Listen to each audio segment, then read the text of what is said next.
dans le cadre de la célébration des 125 ans de la paroisse cathédrale Saint-Antoine de Padoue. Avant de vous laisser la parole pour poser des questions, je vais faire juste un petit liminaire pour cadrer le contexte dans lequel se célèbre ce jubilé. Je vais juste faire une petite introduction sans entrer dans les détails. Et je commencerai par donner brièvement le sens du jubilé d'une paroisse telle que la cathédrale. Ensuite, un bref survol historique de la cathédrale et de la paroisse. Et puis je reviendrai sur le programme prévu en tant que tel. Donc cette année, 125 ans de la paroisse cathédrale Saint-Antoine de Padoue. En réalité, c'est en 1888 que le premier père missionnaire a ouvert la paroisse cathédrale, et ce père s'appelait le père Ingweiler. Je reviendrai dans l'aspect historique. Et 125 ans, c'est donc une somme d'années suffisamment importante et symbolique pour nous, qui nous donne donc l'occasion de nous arrêter pour jeter un regard sur notre passé et dans nos souvenirs rendre grâce à Dieu, maître du temps et de l'histoire, pour tout ce que nous avons pu vivre pendant ces 125 années de l'histoire de notre paroisse. Et dans ce souvenir, nous voulons particulièrement rendre grâce à Dieu pour le don de la foi à travers l'évangélisation faite par les pionniers, c'est-à-dire les pères missionnaires du Saint-Esprit, qui ont évangélisé l'ensemble de la Casamance et du Sénégal. Ceux qui auront l'occasion d'être là le vendredi à la conférence prévue sur l'histoire de l'évangélisation de la Casamance pourront avoir tous les détails. Donc, qu'est-ce qu'un jubilé? Quel sens comporte le jubilé des 125 ans de la cathédrale? Comme je l'ai dit tout à l'heure, le jubilé, c'est un temps d'action de grâce.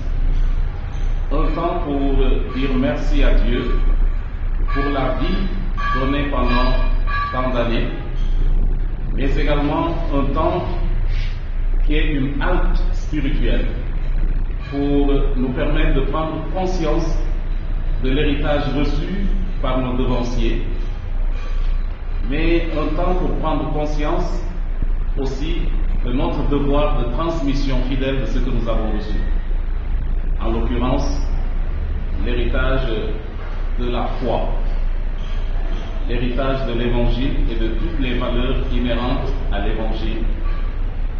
L'évangile qui est pour la promotion de l'homme et pour la promotion des valeurs que sont la justice, la paix, la fraternité universelle, bref, tout ce qui permet à l'homme de s'épanouir et de se mettre bien. Voilà pour nous le sens que nous donnons. Un temps donc d'action de grâce, un temps de mémoire, de souvenir, mais aussi un temps de prise de conscience de ce que nous avons à faire nous aujourd'hui, afin que demain cela puisse se poursuivre selon les vœux de ceux qui ont fondé cette paroisse. Pour revenir sur l'historique, je vais dire assez rapidement que à partir de 1888, le père Ingweiler, sur instruction de Monseigneur Picarda, qui était alors vicaire apostolique de la Sénégambie, a institué les fondations, les bases de la première paroisse de Ziguinchor. En fait, à partir de 1886, tout comme la Casamance appartenait désormais au reste du Sénégal, Ziguinchor est détaché de l'évêché portugais du Cap-Vert et rattaché au vicariat de Sénégambie. Parce qu'avant, jusqu'en 1886, Ziguinchor, au plan de l'Église, était attaché à l'évêché portugais du Cap-Vert. Et à partir de 1886, Ziguinchor va être détaché de l'évêché portugais du Cap-Vert au vicariat apostolique de Sénégal, dont le vicaire apostolique était Monseigneur Picarda. Et Monseigneur Picarda, en 1888, est venu à Ziguinchor en visite dans le cadre de sa mission. Et c'est quand il a découvert Ziguinchor en 1888 qu'il a pris la décision d'installer une mission à Ziguinchor. Et c'est là qu'il a nommé le père Ingweiler, qui était d'origine alsacienne, et qui va ouvrir la première mission catholique à Ziguinchor. La population était alors de 800 habitants, nous disait-on, dans les archives de la paroisse. 800 habitants environ à Ziguinchor, dont une moitié était chrétienne et l'autre moitié était païenne, au niveau de Ziguinchor. Donc le père Ingweiler est chargé de la mission, et il avait juste une case pour habiter et une autre case pour célébrer la messe. Et plus tard, en 1900, le 29 janvier, plus précisément, arrive à Ziguinchor celui qui sera le véritable bâtisseur de la cathédrale de Ziguinchor. Il s'agit du père Jean-Marie Esfond, celui dont la rue porte le nom, la rue qui va de la cathédrale jusqu'au niveau de la poste.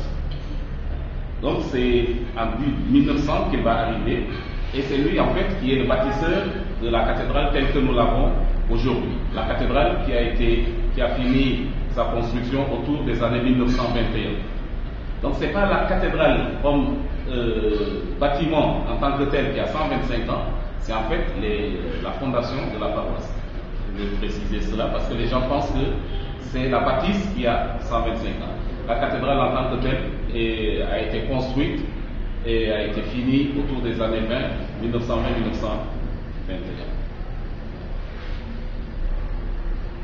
Et donc, à partir du père Esfond, qui sera le premier curé en tant que tel, parce que ses prédécesseurs étaient des responsables de la mission. Mais lui, avec la création de la paroisse, a été nommé premier curé, et il sera succédé par d'autres pères spiritains qui, après le retrait, les pères autochtones diocésains casamançais vont prendre le relais, dont le premier sera l'abbé Laurent Sagna, dont cette salle porte le nom. Et l'abbé Laurent, après l'abbé Laurent, il y aura l'abbé Gaston Badiade, puis le père Lopi, le père Jean-Pierre Lopi, qui est l'oncle de M. Lopi, et puis l'abbé Lucien Basse, que beaucoup connaissent, qui est encore en vie, puis l'abbé Pierre Guédiou, l'abbé Isidore Colli, l'abbé Pierre Guédiou et moi-même. Donc voilà un peu l'aspect historique de la cathédrale. Il y a eu des faits marquants dans cette cathédrale, et le fait le plus marquant, bien sûr, c'est la visite du pape Jean-Paul II en 1992. Je crois que ça a été un des faits les plus marquants dans l'histoire de notre cathédrale. Alors, célébrer une année du jubilé comporte donc tout un tas de programmes. Parce qu'en réalité, nous avons ouvert l'année jubilaire depuis le 17 juin 2012, et pendant toute l'année, il y a eu un ensemble d'activités qui ont permis à la communauté de rendre grâce à Dieu. Et j'en citerai quelques-unes. Nous avons eu une journée du souvenir pour tous les défunts, pour tous les missionnaires, tous les prêtres qui ont œuvré dans cette paroisse, les religieuses, mais aussi tous les fidèles qui, pendant 125 ans, ont fait la vie de cette paroisse et qui sont aujourd'hui rappelés auprès du Père. Nous avons eu donc une journée de prière avec une célébration de la messe suivie d'une procession et d'une prière au cimetière de Santiago. C'était au mois de mars. Ensuite, nous avons organisé un grand pèlerinage à Fanda, un pèlerinage où nous avons voulu porter dans la prière la vie de nos communautés aujourd'hui, nos communautés religieuses, mais nos communautés humaines tout simplement. Et à ce pèlerinage, la première intention qui a été portée par la communauté, c'était bien sûr l'intention de la paix pour notre région. Donc ce pèlerinage a eu lieu à Fanda au mois de mai. Ensuite, nous avons pour la clôture de ce jubilé un ensemble de programmes qui commence aujourd'hui, 13 juin. Je rappelle que dans le calendrier religieux chrétien, le 13 juin, c'est le jour de la fête de Saint-Antoine de Padoue. Aujourd'hui, l'Église universelle célèbre Saint-Antoine de Padoue. C'est sa fête aujourd'hui. Alors voilà pourquoi nous ouvrons aujourd'hui ce jubilé par une grande veillée de prière qui commencera à 18h30. Et cette veillée de prière sera suivie d'une procession de louanges à travers certaines artères de la ville de Ziguinchor. Parce qu'il faut préciser que tout au début, Saint-Antoine de Padoue n'était pas seulement le patron de la cathédrale. Il était le patron de la ville de Ziguinchor. Parce que c'était dans les coutumes d'antan. Les missionnaires, quand ils arrivaient, ils mettaient la ville où ils étaient implantés sous la protection d'un saint. Et c'est ainsi que Ziguinchor a été confié à la protection et à l'intercession de Saint-Antoine de Padoue. Et je rappelle que Ziguinchor, en son temps, comptait une seule paroisse, c'était la cathédrale. Et après, il y a eu la naissance d'autres paroisses. Aujourd'hui, Ziguinchor, la ville de Ziguinchor compte 5 paroisses, dont la cathédrale. En 1960, la cathédrale a donné naissance à la paroisse Notre-Dame-des-Pauvres de Tilène. En 1964, il y a eu la naissance de la paroisse Saint-Benoît de Néma. Voilà pourquoi Néma va célébrer bientôt l'ouverture de son cinquantenaire, puisque l'année prochaine, Néma fêtera 50 ans. En 1976, il y a eu la création de la paroisse Saint-Augustin de Lindia. Et en 1996, je crois, ou 99, je ne me rappelle plus, il y a eu la création de la paroisse de Koloba. Donc vous voyez un peu comment d'une seule paroisse, Ziguinchor, a aujourd'hui 5 paroisses. Donc, je reviens au programme d'activité. Après la veillée de prière, on fera la procession de louanges à travers certaines artères de la ville de Ziguinchor. Et demain, à 10h, il y aura une exposition, un vernissage sur l'histoire de la vie de la paroisse depuis sa fondation, à travers des photos, à travers peut-être certaines projections. Et en même temps, nous ferons une conférence sur l'histoire de l'évangélisation de la Casamance, pour situer la cathédrale dans cette histoire. Comment? Parce que la cathédrale en réalité n'a pas été le premier poste missionnaire. Caravane, par exemple, a existé avant la cathédrale. Sédhiou a existé avant la cathédrale. Donc on va reprendre un peu cette histoire de l'évangélisation de la Casamance. Et cette conférence sera animée par l'abbé Augustin Sagna, qui est historien de formation et qui est le curé actuel de la paroisse de Lindia. Et nous aurons pendant la soirée demain, vendredi, le 14, une grande soirée culturelle. Parce que, comme je le disais tantôt, l'évangélisation ne concerne pas seulement le spirituel, il y a aussi tout l'aspect humain qui est pris en compte, l'aspect culturel qui est pris en compte dans l'œuvre d'évangélisation. Voilà pourquoi nous avons voulu cette soirée culturelle demain soir. Et le samedi matin, nous aurons des olympiades pour les enfants.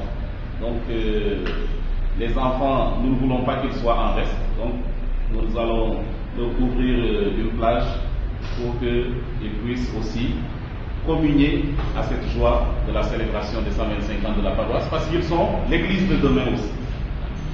Et pendant que les enfants seront en train de faire leur activité sportive au Collège Sacré-Cœur, nous avons prévu pour les adultes ici un temps de consultation gratuite et de sensibilisation sur les maladies cardiovasculaires, sur le diabète et sur la tension artérielle. Nous savons combien ces maladies font aujourd'hui des ravages.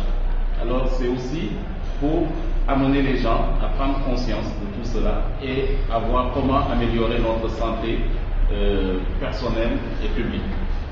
Cela est important parce que, comme on le dit, notre souhait c'est que nous ayons tous un esprit sain dans un corps sain. Alors, à partir de 16h le samedi, nous organisons un grand carnaval. Un grand carnaval dans Ziguinchor. Je crois que ce sera aussi un des temps forts. Un grand carnaval où ça va être aussi une façon pour nous de montrer le visage de Ziguinchor sous ses différents aspects multiculturels, multiethniques, parce que Ziguinchor est tellement cosmopolite que on nous dit tout le temps, et c'est vrai, c'est une réalité et c'est une richesse, c'est le Sénégal en miniature, et au-delà même du Sénégal, c'est la sous-région en miniature, parce que nous avons une sensibilité guinéenne et gambienne aussi, avec le voisinage dont nous bénéficions. Donc c'est ce carnaval qui va exprimer cette facette multiculturelle et multiethnique de Ziguinchor. Et le samedi soir, nous organisons un grand dîner de gala. Et le dimanche, à 10h, une messe solennelle qui sera présidée par Monseigneur Paul Abel Mamba, en présence de Monseigneur Jean-Pierre Bassel, évêque de Kolda. Puisqu'encore une fois, il faut rappeler qu'avant, quand on parlait de la paroisse cathédrale, elle recouvrait, c'était la cathédrale de toute la Casamance naturelle. Kolda est née seulement en 2000, donc il y a 12 ans seulement. Alors Monseigneur Jean-Pierre viendra communier avec nous, et en présence également du président de l'Assemblée nationale, M. Moustapha Niasse, qui a accepté d'assurer la présidence effective de ce jubilé, de ces célébrations, qui sont sous le patronage du chef de l'État, avec la présidence de M. le président de l'Assemblée nationale. Et puis, à la suite de la messe, nous procéderons à la pose, il y aura des décorations, mais ça c'est dans le cadre paroissial.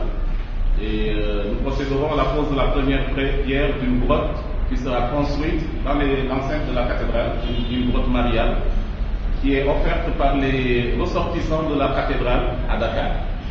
Ils veulent, pour marquer les 125 ans, construire une grande grotte à la Vierge Marie, qui sera un lieu de prière ouvert à ceux qui voudraient se recueillir en passant donc à Ziguinchor. Et après cela, nous aurons le grand repas fraternel dans les jardins de la cathédrale et l'animation populaire. Voilà donc, chers amis, ce que je voulais partager et communiquer.